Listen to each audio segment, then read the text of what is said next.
Hey there, welcome back to the Complicated Kids podcast. I'm your host, Gabriele Nicolet. I am a toddler whisperer, a speech therapist, and a parent coach. And today I'm really delighted to have Elizabeth Vosseler on the podcast. Elizabeth, welcome. Hi, thanks so much for having me. I'm excited that you're here and to get into our topic, which is spelling to communicate. Before we do that, would you introduce yourself and just tell us a little bit about the work you do? Sure. I'm Elizabeth Vosseler. I am the executive director of I-ASC, which is our nonprofit organization, and that stands for the International Association for Spelling is Communication.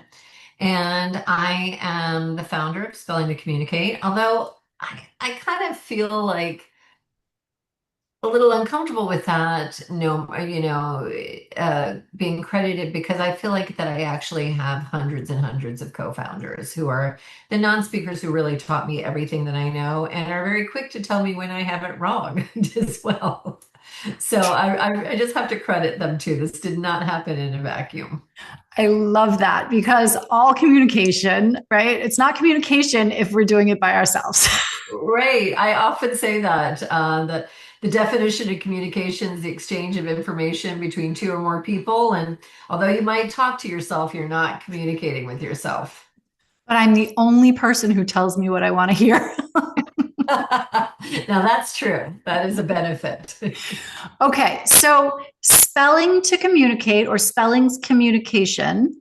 Tell me which phrase is Spelling correct. to communicate. Spelling to And so we communicate. call it spelling to communicate.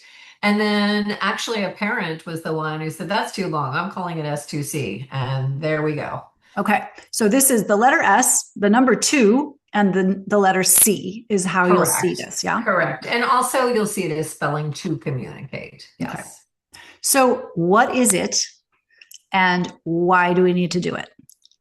So spelling to communicate is a method of teaching communication to non-speaking people. And non-speaking people is an umbrella term for those who cannot use speech reliably and effectively.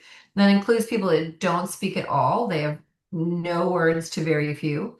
Minimal speakers who might have a couple words to a couple hundred words or phrases, and then those who are unreliable speakers who talk all the time, but their speech is not communicative. They're not having meaningful back and forth. It could be scripting or loops, and it often is the exact opposite of what they want to say. So that's who we serve. They all have a motor sensory base to their communication issues and challenges. And spelling to communicate replaces the very fine motor used for speech with the gross motor of the arm, starting at the shoulder, used to point to letters to spell what they want to say, to spell to communicate. I was not very innovative with the name here. The innovation is all in the approach. We'll get to that. Exactly. The name is what it is. Okay. So what they do is they accurately build up reliable pointing, right? Similar to articulation. The only reason you understand me is my speech sounds are clear. So we need to make sure that that pointing is accurate. When it gets to the point where it's so accurate, over 26 letters, you can follow anything that they choose to communicate. Yeah. Okay. Describe for us, please, the difference between nonverbal and non-speaking. Oh, I'm so glad you asked that. So nonverbal is the term that everybody is familiar with. And like many terms, it's an older term that really isn't appropriate these days, but it's also linguistically not appropriate. Nonverbal means from the Latin without words. And our words are our language, right? Our language is cognitive, it's what we understand, and it's our thoughts and ideas in words still stuck in our brains, right? When we communicate, we share it, and speech is one way of sharing it, as is typing, texting, pointing, body language, signing, all of the above. Right. And so what we find is our folks are not without words. In fact, they have great words, amazing vocabulary. They're without the speech to be able to share it. And really, without any other effective means of motor. They might have acquired a few signs here or there. They might have a few spoken words that are reliable, but they can't have that in situ novel way of using their speech. So the community says non-speaking now instead of nonverbal. And I also think, I tell people sometimes when I teach, if that's the only thing you walk away with, great, we're winning. Is Yeah. never say the word nonverbal again. And when you do say non-speaking, sometimes it's an invitation for a deeper conversation, right? What do you mean by that? Oh, you just come and sit by me and I'm happy to tell you all about it. Well, it's interesting, I'm so happy to have you here because the natural assumption, perhaps, if someone is not speaking, is that they have no words to share. Right. So just kind of walk us through, I don't know if it's, your history with this or when something shifted for you, how did this go for you? Sure. Yeah. Well, and that is a common assumption, right? If someone isn't speaking, then we assume that they lack the thoughts, the ideas, the vocabulary, the experience with the world to share those ideas. And I think as a society, we're speechist, which is probably a word that I've made up, right? But just like being ableist or racist or et cetera-ist, it's judging people by their speech. So people will make assumptions when they hear someone's speech about them. And when they hear a lack of speech, they make an assumption of a lack of intelligence, which is kind of silly because speech is so complicated. It is motor based that you can have any number of speech disorders, deficits, challenges, etc. That have nothing to do with your cognition, with your language, with your other abilities. But we make that assumption about non-speaking people. So for years, as a trained speech language pathologist, I worked with people with extremely complicated profiles. That became my specialty, people with complex communication needs. And I always believed that they were cognitively in there. And I always operated under the assumption they understood everything I was saying. So sometimes if a parent wanted to have a difficult conversation with me in front of their non-speaking child, I would say, you know what, let's table this. Let me call you. Let's have an email. Let's meet separately. Because even though I couldn't prove that their kid understood everything, what if they did? I don't want that kid to be hearing negative things No. that could be traumatic and hurtful. Mhm. And so I also always believed in there because they were constantly outsmarting me. Kids who were not speaking were hiding the picture deck that I wanted to use, or one of them hacked into my iPhone, changed my language to Sanskrit. I had to go to the Apple store to have that fixed because I wasn't smart enough to set it back to English. And certainly the Genius by bar guy couldn't understand how this happened. But there were just so many times, or sometimes I might say something subtly funny to a parent, and then my non-speaking kid would laugh. So they weren't following our laughter or any social cues that this was funny. And so I believe that they were always in there. And the issue was how to get it out, right? And I had tried everything that was in my toolkit as a speech language pathologist.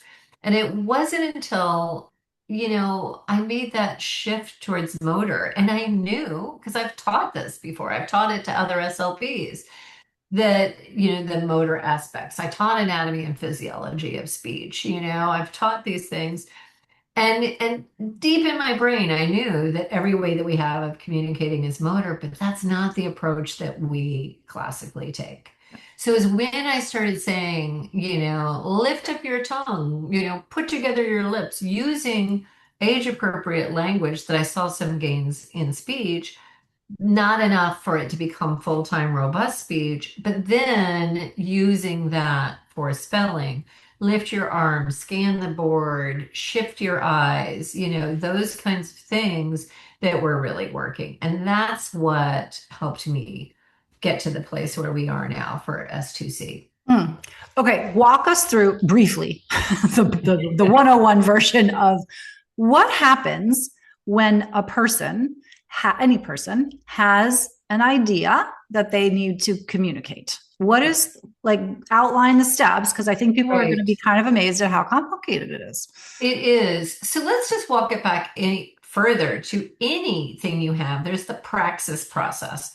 And this has been well established, right? I'll tell you when I'm making something up. So far, everything I've said is based on deep science and our understanding that's been well documented. There's a few places we made some cognitive leaps that now even later are backed with science. But the praxis process has been well established. So if I think to myself, I want a sip of my coffee, that's my idea, right? Then I have a plan that my brain quickly makes subconsciously, which is to reach out my arm to my coffee cup. So then I have to execute that plan. So I have to initiate, I have to start, I have to reach my arm forward to hit my coffee cup. And then if we don't hit our target, we adapt, right? We're constantly adapting.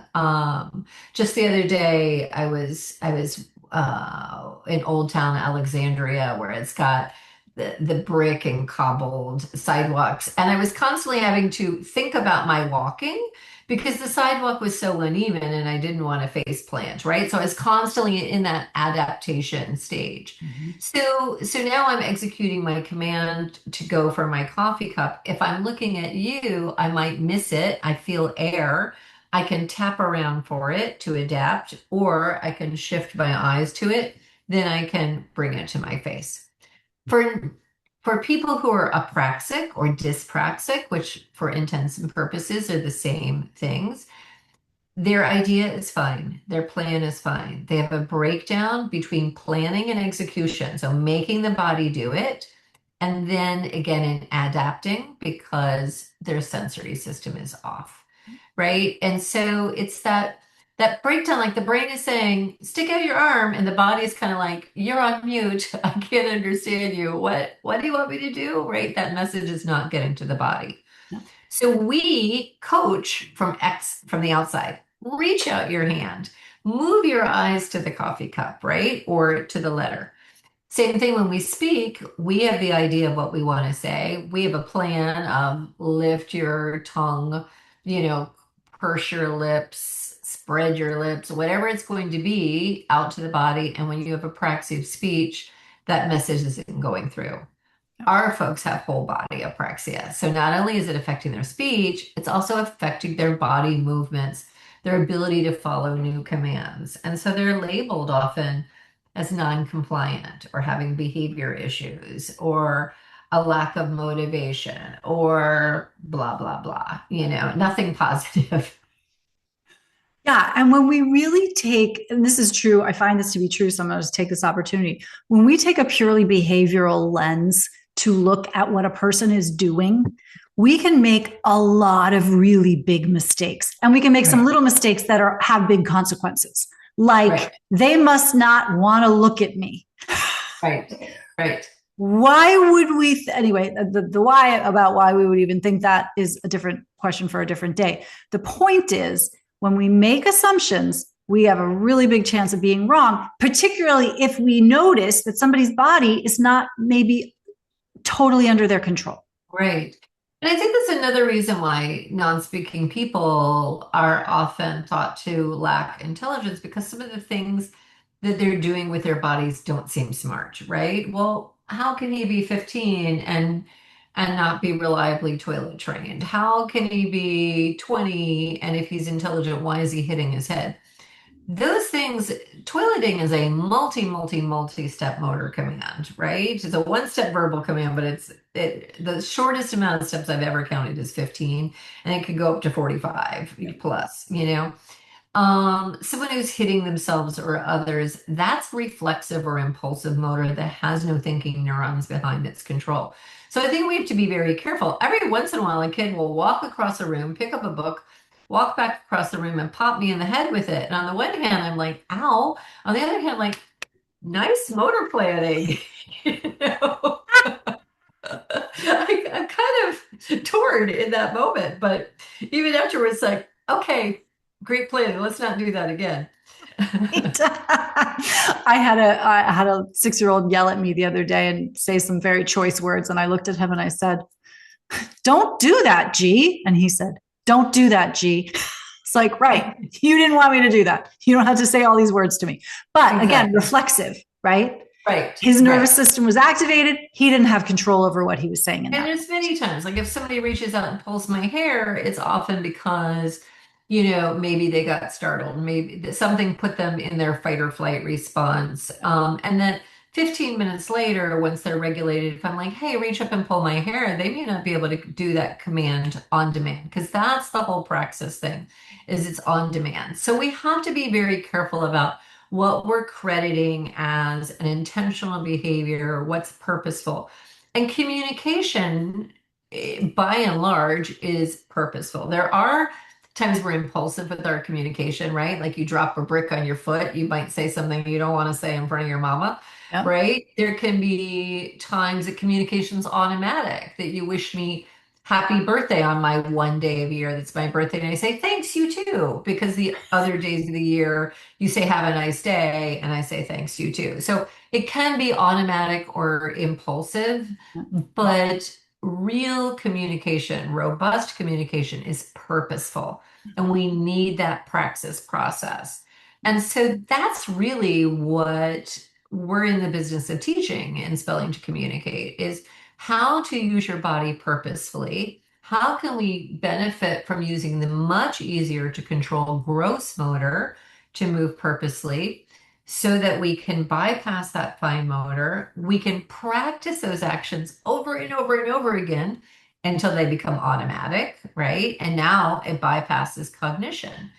And that's really what we're doing. So I would say we're doing not really therapy, it's more coaching, right? In the same way, someone who's in their first time ever playing baseball is not as skilled as someone who's played baseball their whole life, or as skilled as a professional athlete who plays baseball 8 hours a day, right? Yeah. There's a big difference in the amount of practice and automaticity there. And if we think about typical development and babies, right, what are they doing but practicing 12 hours a day? Exactly. If that's what they're doing. And if they are not doing that, think of all of the hours, practice time that they have missed. And so what I hear you saying is we're going back, we're setting the foundation for praxis, for practice, with Right. a workaround motor act that's going to be more reliable for this communicator than speech. Yeah. Exactly. And on top of it, many people are told if their child is not talking, don't talk to them as much. Simplify what you're saying. Only say one or two words at a time. Oh, don't bother reading. Or if you read, read only the same book over and over again, right? This is things that are not giving this growing brain input. If a parent comes to me, we'll start as early as 5. At 4, I'll do a consult, or kids younger than 4 will say, hey, language rich environment, by every letter play toy that you've got out there, magnet letters, bath letters, get a handful of books every week from the library and read those, and then get new ones. So you have this constant language going in. Then at 5, we'll sit down and we'll start doing spelling to communicate, which does not require sitting, right? There's no magic to sitting and communicating. In fact, as talkers, we quite often talk not sitting down. Imagine that. But that's when we'll start getting serious about it. Sometimes if a kid has had a lot of language and literacy exposure, we'll start, somewhere in 4s. Before that, we want to get good early intervention, good input a chance. But yeah, we want that rich environment, for all children, honestly. Yeah. Yeah. What percentage, as I heard you talking, so starting at 5, how many of those kids, or just answer this question however you like, tell me about the ability to read and the ability to spell, and how those either need to be in place one before the other or not? Like, are you Right. teaching both at the same time or not So that? we're not teaching reading or spelling at all, actually. So in neurotypical acquisition, kids are taught how to read and spell. And reading is the comprehension side of written language, and spelling is the expressive side. So reading comes before spelling. Yeah. And for neurotypical kids, they're taught how to do that. For our kids who are not neurotypical, they're experiencing the world very differently. So even in their early years, where neurotypical kids are doing more motor play and more motor exploration in the world, our kids are not. But print is everywhere, and print remains stationary, right? Unless you've got a digital thing going on. But our folks are very, very good at pattern recognition. So we found, and early on, I thought I would have to teach reading and spelling, for my younger kids. For my older kids, as I was experimenting with some of my long-term speech therapy clients, as I was kind of trying to figure this out, I had one guy who was little. He was 4, and I had been seeing him since he was a year and a half old, and nothing was really working that I was doing traditionally. And as I was having older kids successful, I said to his mom, "Do you want to try this? I think I'll have to teach him how to spell." But sure enough, that kid, before I could even coach it, was touching the letters. And I thought, I thought I'd start off with CVC words, 3-letter words, cat, dog, before I gave any type of support, he had spelled out the word. And so I kept bringing them out and bringing them out. But yet, the only toy that he ever resonated with, and I had my whole arsenal of things, is he carried around a pencil box of flashcards that he had stolen from his older sibling, right? And he never looked at the picture side. It was always word side up, and the cards that got the most play, right, that were mangled and chewed and fondled, were the long words. Cat, dog, barely, they were in pristine shape. Telescope, binoculars, things like that. Those things were so worn out. And it was a real eye-opener for me. And as many, many, many, many non-speakers became fluent communicators, they would report to us that they've been reading and spelling since they were 3, 4, 5 years old and are very good at pattern recognition, but not in a hyperlexic way where they didn't understand the connection. The understanding and the connection was there as well. Yeah. And in fact, all 5 domains of language we routinely see are 100% intact. Phonology, morphology, non-speakers don't make morphological errors, right, of word endings. So they won't ever spell I had 2 dog. It's always dogs. Or yesterday I walked. It's always walked. It's never walk. Their semantic choices are amazing. The precision of words. One kid early on a lesson having to do with King Midas, who turned his daughter to gold, right? Which, they don't spell it out, but if you turn your kid to a gold statue, you've effectively killed them, right? And I said, "How do you think he felt?" And I'm expecting something like sad. And it took him 15 minutes because his motor was very complicated, but he spelled out the word devastated. And I'm like, yeah, sad would not have done, Doesn't right? cut it. Sad if I dropped my ice cream. I have a similar experience in which I was visiting with a non-speaking friend, call her, 11 years old at the time, had been spelling for, I don't know, 18 months at that point. I wanted to ask her mother some questions about her early development. And so I said to this 11-year-old, "Would you mind if I asked your mom some questions about you?" Expecting her to be efficient because the motor was so hard and push either a Y for yes or an N for no. I asked her a yes, no question on purpose. She typed, "You respectfully consider my needs." Oh, there's some, if I had to spell out everything letter by letter, I think I would have some economy emotion. And there are some spellers who are super concise and very precise with their words. And there's some who we call wordy worms, who, why say in one word what you can say in 22? You know? And there's also many times a speller will spell something and I'm like, "Oh, okay, I think maybe I missed something. I don't think that's a word." And I hold the letter board up for them to spell it again, and they'll spell Google it. And sure as anything, it is a word that I didn't know. which was another lesson I've learned from non-speakers, which is I am not the litmus of all things smart, right? And we many times in a session we use a lesson because it gives us a shared context to communicate about. And a parent will later say, well, how did they know the answer to that? I didn't know that. And I was listening to the lesson and I'm like, well, non-speakers are better listeners. Talkers are very good at talking and not very good at listening. Non-speakers are not very good at talking and very, very good at listening. And furthermore, we can't keep comparing back to ourselves as the litmus of what's normal, what's smart, what's standard development, because these are folks who are acquiring skills in a very different way, right? And I've learned that time and time again, right? This is why I say non-speakers have really taught me everything. Yeah. Can you speak a little bit to communication partners and, what some people say is like an over reliance on a regulation partner? Talk about that a little bit.